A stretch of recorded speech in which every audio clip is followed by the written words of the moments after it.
The disciples in this story this morning were in a storm. Now at this point in John chapter 6, Jesus and the disciples had just fed the 5,000 by the Sea of Galilee. And verse 16, it was getting on nighttime. So verse 17, the disciples got in a boat and they set sail for Capernaum. Notice, just right across the top of the Sea of Galilee. A trip that shouldn't have taken more than 2 hours. Sea of Galilee is 13 miles long, 8 miles wide, but it's 700 feet below sea level.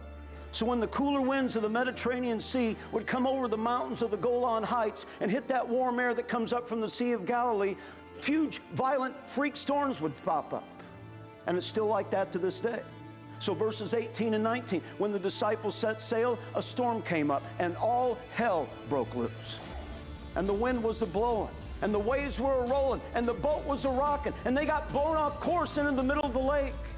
And Mark chapter 6 verse 48 says, even though most of the disciples were fishermen and had been through storms on the Sea of Galilee their entire life, that one terrified them. So they were straining at the oars and rowing for their lives till the fourth watch of the night, between 3 and 6 a.m., which means those disciples had been killing themselves in that lake for 8 hours. And they still had not gotten halfway across.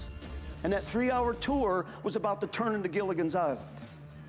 And verse 17 says it was dark because Jesus had not yet joined the disciples. How many of y'all realize it is dark and stormy wherever Jesus isn't?